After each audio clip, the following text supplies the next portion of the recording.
Hi dear student, welcome back to Aryan classes में तमारू दिलथी हार्दिक स्वागत करूँ छूँ। मारा दरेक वाला विद्यार्थीओने मारा तरफथी जय श्री राम। चलो आज आपणे धोरण 11 अंदर विषय तमारो भूगोळ छे अने भूगोळनी अंदर वार्षिक परीक्षानुं नमूनानुं प्रश्नपत्रनुं आपणे आज सॉल्यूशन करवाना छीए। अने तमे अहींया वर्ष जोई शको छो, वर्ष 2024-25 पेपर छे।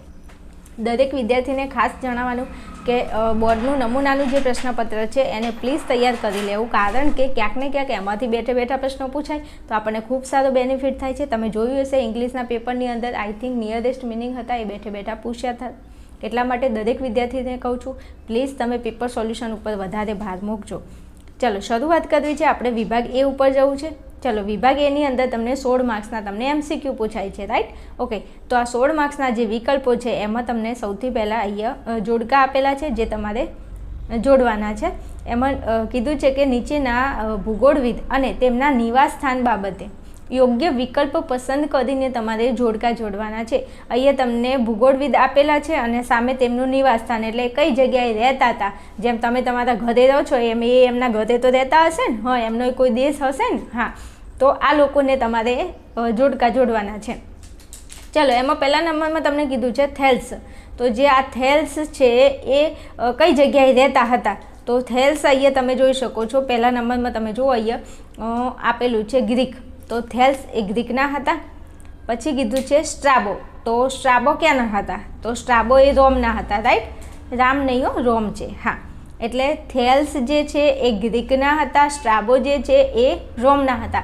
जो तमने आ बे पण आवडता होय ने प्रश्नोना जवाब, तो बाकीना बे तो तमने एमनेम आवडी जाय, कारण के अहीं ऑप्शनमां जो पहेलामां सी छे अने पहेलामां सी होय एवा बे ऑप्शन छे, तो पछी एक ऑप्शन समान होय तो पछी आगळनो ऑप्शन चेक करवानो। जेम के आपणे कहीए के चलो मने ए खबर छे के थेल्समां आवशे ग्रीक, तो एकमां आवशे सी, तो जो एक में सी आवतो एवो आ ऑप्शन है अने डी पण एवो ऑप्शन है। हवे बने एक जेवुं थाय छे तो थोड़ुं आगळ वधो। हवे बीजा नंबरनो ऑप्शन चेक करो, तो बीजा नंबर में स्ट्राबो है। स्ट्राबो क्यांना हता, तो के रोमना हता। हवे अहींया बीजा नंबर में डी आपेलुं छे, मतलब स्ट्राबो ए डी जर्मनी, तो आ खोटुं पड़े, एटले मतलब ऑप्शन डी खोटो है, ऑप्शन ए साचो है। तमे परीक्षानी अंदर ज्यारे बैठा होय तो आवी रीते पण तमे ऑप्शन ने साचो ऑप्शन पसंद करी शको छो। एक ऑप्शन ने तमे ऑप्शन में काढी शको छो, राइट। अने आ बे में तो जोवानुं आवतुं ज नथी, कारण के पहेलामां सी आवे एवुं आपणे खबर छे, जे आमां नथी, एटले आपणो जवाब आवशे ए तमे चेक करी लेजो। पछी कार्ल रिटर छे, कही दઉં છું ए जर्मनीना हता अने इब्न बतूता, केवुं इब्न बतूता ए क्यांना हता, अरबस्तानना हता, तो इब्न बतूता अरबस्तान थई गयुं। ओके, चलो त्याथी हूँ आगळ वधुं छुं। तो अहींया तमने आपेलुं छे के पृथ्वी, अने पृथ्वीनी पछी कीधुं छे चंद्र, तो पृथ्वी चंद्र, तो पृथ्वी जे छे एनो उपग्रह चंद्र छे, राइट। तो के हाँ राइट। अहींया छे शनि, तो शनिनो उपग्रह कोण छे, तो शनिनो उपग्रह छे टाइटन, राइट। शनिनो उपग्रह छे टाइटन। ओके, चलो त्याथी आगळ वधुं छुं। तो प्रश्न नंबर 3 छे, एमां कीधुं छे रोबिन्सन। तो रोबिन्सन एटले सोनानी खाण कया देशमां छे, तो रोबिन्सन सोनानी खाण कया देशमां छे, तो ए दक्षिण आफ्रिकामां छे। ओके, चलो त्याथी आगळ वधवुं छे। तो प्रश्न नंबर 4 छे। हवे 4 में कीधुं छे के जो अंदमानना दरियामां ऊंडे भूकंप थाय तो उत्पन्न थनार सुनामीथी, अहींया त छे ने ए एक्चुअली साइलेंट छे, एटले तमारे तसुनामी नहीं बोलवानुं, सुनामी बोलवानुं, समझ्या मारा कलेजाओ। आ तसुनामी नथी, सुनामी एकलुं बोलवानुं। तो सुनामीथी नीचेनुं कयुं शहेर सीधी असर अनुभवशे, तो चौथा नंबर में आपणो जवाब आवशे विशाखापट्टनम, मात्र एक ज, राइट, विशाखापट्टनम। चलो त्याथी आगळ वधुं छुं। तो प्रश्न नंबर आपणो 5 छे, एमां कीधुं छे के मुख्य भूतक्तिओनी संख्या केटली छे, तो मुख्य भूतक्तिओ केटली छे, तो के 7 छे, राइट। ओके, चलो पछी 6 में कीधुं छे के सौथी कठण खनिज कई छे, तो सौथी कठण खनिज कई छे, तो हीरो छे, राइट। ओके, चलो आगळ वधुं छुं। तो 7 नंबर में तमने कीधुं छे के समुद्र पाणीथी रचाता सरोवरने कया नामथी ओळखवामां आवे छे, तो समुद्र पाणीथी रचातुं जे सरोवर छे एने शुं कहेवाय, तो के लगून सरोवर कहे छे, राइट। ओके, चलो त्याथी आगळ वधुं छुं। तो 8 नंबर में कीधुं छे के नीचेनामांथी कयो वायु ग्रीन हाउस वायु नथी, शुं कीधुं छे, नीचेनामांथी कयो वायु ग्रीन हाउस वायु नथी, तो अहींया आपेलुं छे ओझोन, जे ओझोन छे O3 एटले ओझोन, तो ओझोन ए शुं ग्रीन હાઉસ વાયુ નથી, રાઈટ. ચલો ત્યાંથી આગળ વધું છું. તો અહીંયા તમે જોઈ શકો છો પ્રશ્ન નંબર 9 છે અને એમાં કીધું છે કે નીચેની આકૃતિ જોઈને પ્રશ્નાર્થ ચિહ્નના સ્થાને જવાબ લખો. તો હવે આ આકૃતિ તમે જોજો, તમારી ટેક્સ્ટ બુકમાં આપેલી હશે. એમાં અહીંયા તમને પ્રશ્નાર્થ ચિહ્ન કીધું છે અને નીચે તમને ઓપ્શન આપેલા છે. તો અહીંયા તમારો જવાબ આવશે એ અને બી બંને, પરાવર્તન ગુણક અને આલ્બેડો બંને. જવાબ આવશે એ અને બી બંને. પાના નંબર 63 ઉપર જોઈ લેજો, તમે ટેક્સ્ટ બુકની અંદર આપેલું છે, રાઈટ. ચલો ત્યાંથી આગળ વધું છું. તો અહીંયા પણ જવાબ એ જ આવશે, એ અને બી બંને. અહીંયા તમને કીધું છે કે સૂર્યમાંથી આવતા કિરણો જળ સપાટી પર પડતા પરાવર્તિત થાય છે, તેને શું કહે છે? તો આવશે એ અને બી બંને. ચલો આગળ વધું છું. તો અહીંયા તમને આપેલું છે 10મા નંબરનું ક્વેશ્ચન. એમાં કીધું છે કે નીચેની આકૃતિ કઈ લહેરોનો નિર્દેશ કરે છે? તો નીચેની આકૃતિ કઈ લહેરોનો નિર્દેશ કરે છે? તો અહીંયા આપણો જવાબ આવશે જમીનની લહેરનો. કઈ લહેર આવશે? જમીનની લહેરનો નિર્દેશ કરે છે. ચલો ત્યાંથી આગળ જાઉં છું. તો પ્રશ્ન નંબર આપણો 11 છે. 11માં તમને કીધું છે કે નીચેનામાંથી કયું વાક્ય ફેરલનો નિયમ સૂચવે છે? શું કીધું છે? નીચેનામાંથી કયું વાક્ય ફેરલનો નિયમ સૂચવે છે? તો એમાં આપણો જવાબ આવશે બી. વ્યાપારી પવનનો ઉત્તર ગોળાર્ધમાં પોતાની જમીન તરફ ફંટાય છે. જે વ્યાપારી પવનો છે એ ઉત્તર ગોળાર્ધમાં પોતાની જમીન તરફ ફંટાય છે. ચલો ત્યાંથી આગળ વધું છું. તો નીચેનામાંથી પ્રશ્ન નંબર 12માં કીધું છે કે નીચેનામાંથી કયું વાક્ય ખોટું છે? તો આ બધા વાક્યો તમે વાંચશો. એમાં ઓપ્શન નંબર જે સીમાં છે, મેક્સિકોના અખાત અને પશ્ચિમ ઓસ્ટ્રેલિયાના કિનારે દિવસમાં 2 વાર ભરતી આવે છે, તો આ જે ઓપ્શન છે એ ખોટો છે. સમજ્યા? બીજું મારા વહાલા વિદ્યાર્થીઓ, તમને ખાસ જણાવી દઉં કે આપણે આવા અવનવા પેપર સોલ્યુશન અપલોડ કરતા રહીશું. પ્લીઝ મારા વિદ્યાર્થીઓ તમે ચેનલને થોડો સપોર્ટ કરશો અને દરેક વિદ્યાર્થીને કહેવાનું તમને મારો વિડીયો હેલ્પફુલ થાય છે તો પ્લીઝ જરા કોમેન્ટની અંદર જણાવતા રહેશો. તમારી કોઈ જરૂરિયાત છે કોઈ વિડીયોની તો પ્લીઝ કોમેન્ટની અંદર તમે મને જણાવી શકો છો. તમારી ચેનલ છે, તમારે એને સાચવવાની છે. ધોરણ 11માં તમે હાલ ભણો છો, આવતી વર્ષે તમે ધોરણ 12માં આવવાના છો, તો મારા તરફથી તમને ફૂલ્લી સપોર્ટ મળશે. તમે ચેનલને થોડો સપોર્ટ કરતા રહેશો. ચલો પ્રશ્ન નંબર 13 છે. એમાં વીજળીનો ચમકારો એ કયા જૈવ રાસાયણિક ચક્ર સાથે જોડાયેલી ઘટના છે? તો જવાબ આવશે નાઇટ્રોજન, રાઈટ. ચલો પ્રશ્ન નંબર 14 છે. ગુજરાતમાં કઈ સાલમાં આવેલ ભૂકંપે ઘણી તારાજી સર્જી હતી? સરસ મજાનો પ્રશ્ન છે. તો અહીંયા આપણે તમને ખ્યાલ હોય તો વિદ્યાર્થીઓ 2001ની જે સાલ છે, 26મી જાન્યુઆરીનો દિવસ હતો. મારા કલેજાઓ, 26મી જાન્યુઆરીનો દિવસ હતો અને સાલ હતી 2001ની. અને આ જે ભૂકંપ આવ્યો હતો એનું મુખ્ય કેન્દ્ર હતું આપણું કચ્છ, અને કચ્છની અંદર ભુજમાં આ ભૂકંપ આવ્યો હતો અને 7.9ની તીવ્રતાથી આ ભૂકંપ આવ્યો હતો. એટલે તમને જો ગમે તે પ્રશ્ન ફેરવીને પૂછી લે, એવું જરૂરી નથી કે તમને બેઠા પ્રશ્નો પૂછાય. સાઈડમાં હું ચર્ચા કરું એનું થોડું ધ્યાન રાખવાનું. કઈ સાલમાં? તો 2001ની સાલમાં. અને તારીખ કઈ હતી? 26મી જાન્યુઆરી. કઈ જગ્યાએ એનું મુખ્ય કેન્દ્ર હતું? તો કે કચ્છમાં. અને કચ્છનું ભુજ જે હતું એની અંદર આ ભૂકંપ આવેલો હતો. અને કેટલી તીવ્રતા હતી? 7.9ની તીવ્રતાથી આ ભૂકંપ આવ્યો હતો, રાઈટ. ચલો ત્યાંથી હું આગળ વધું છું. તો પ્રશ્ન નંબર 15 છે. નાના માપના નકશાથી મોટા માપના નકશા પ્રમાણે ક્રમાનુસાર ગોઠવણી તમારે કરવાની છે. તો નાના માપથી મોટા માપ તરફ તમારે ગોઠવણી કરવાની છે.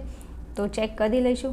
શું કીધું છે? નાના માપથી મોટા માપ તરફ તમારે ગોઠવણી કરવાની છે. તો અહીં આપણો જવાબ આવશે ઓપ્શન નંબર સી. પહેલાં 4, પછી 3, પછી 2 અને પછી 1.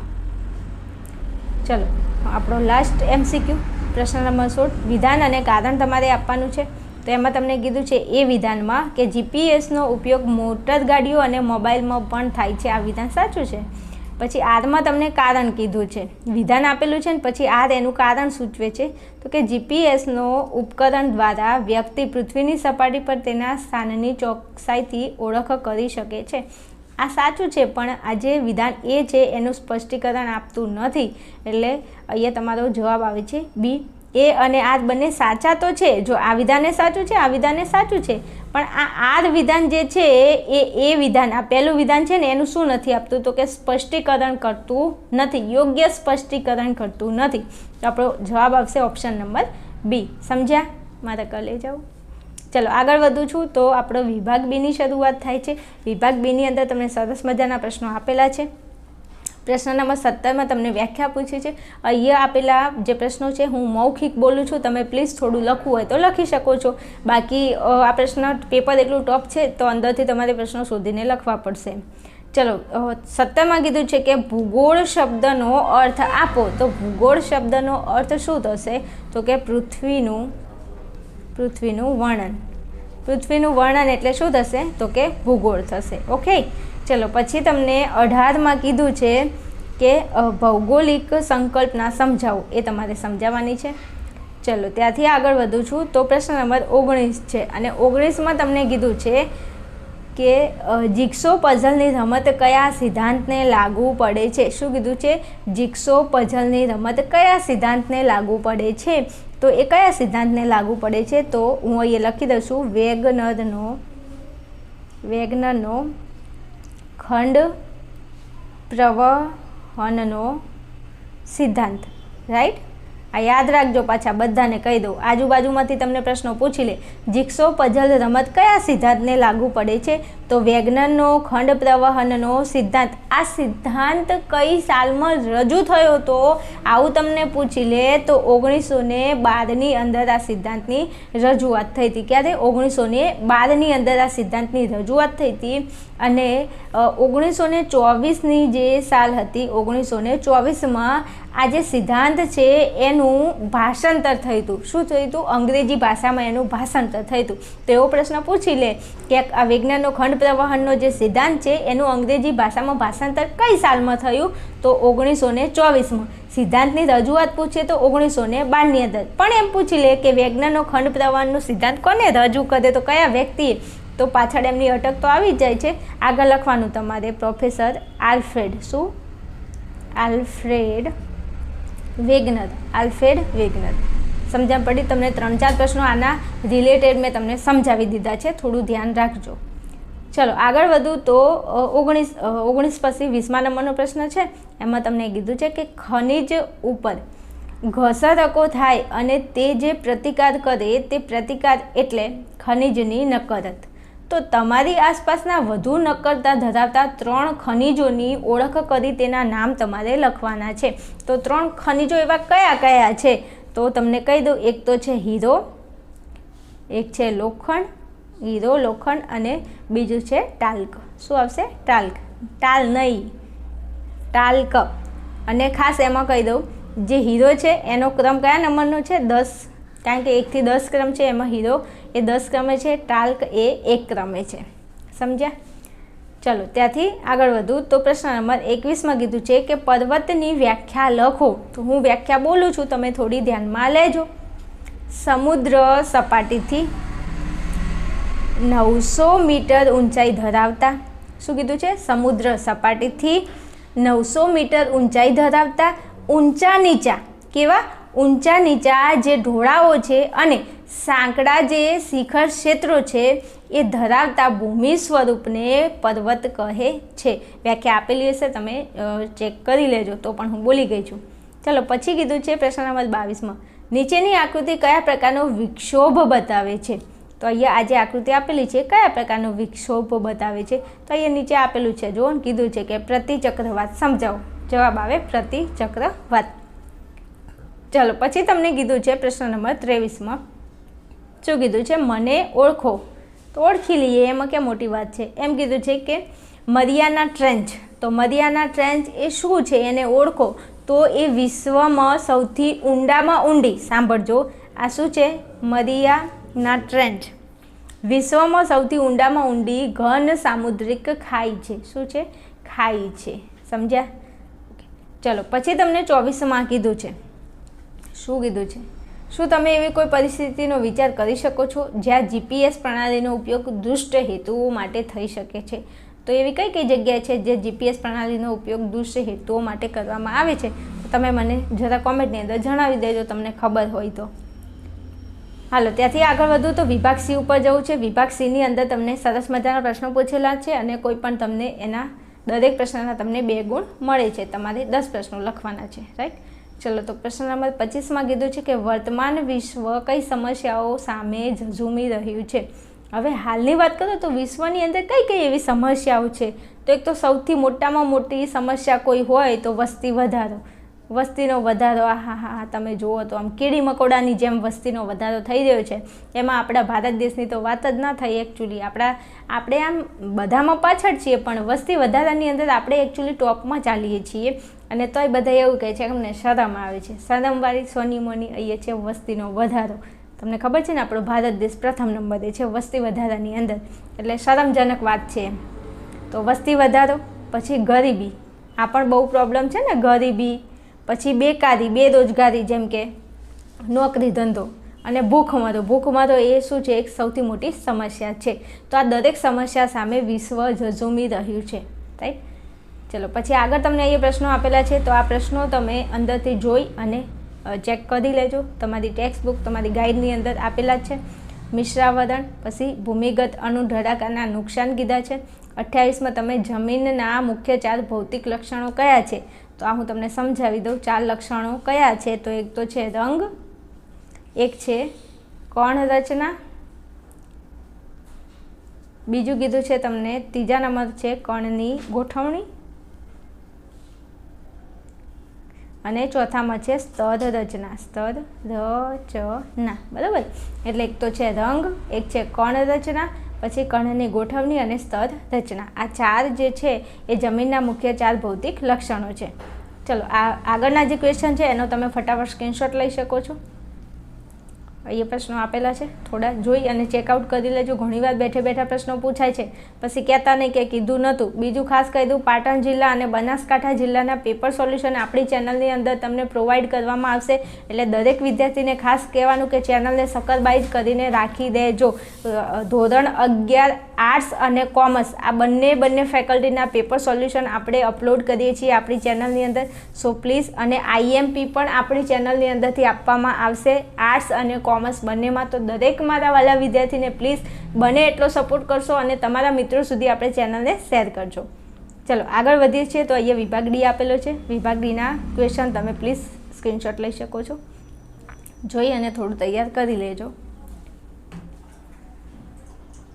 ચલો પછી અહીંયા તમને વિભાગ ઈ આપેલો છે. વિભાગ ઈની અંદર તમારે 3 પ્રશ્નો લખવાના હોય છે. તો એ પ્રશ્નો આપેલા છે. કેસ સ્ટડી આધારિત એ પ્રશ્નો તમને પૂછાય છે. તમને આ ચિત્ર આપેલું છે, ચિત્ર ઉપરથી તમને પ્રશ્નો આપેલા છે. ચિત્ર આવડે તો ઓકે, નહીં તો બાકી નીચે પ્રશ્નો આપેલા છે, તમે લખી શકો છો. ઓકે, ચલો તો આ સરસ મજાનું તમારું પેપર હતું. હજુ તમારે કોઈ પેપરની જરૂર છે તો પ્લીઝ મને કોમેન્ટની અંદર તમે જણાવી શકો છો. ઓકે, ચલો મળીશું નેક્સ્ટ વિડીયોમાં. ત્યાં સુધી જોતા રહેશો આર્યન ક્લાસીસ.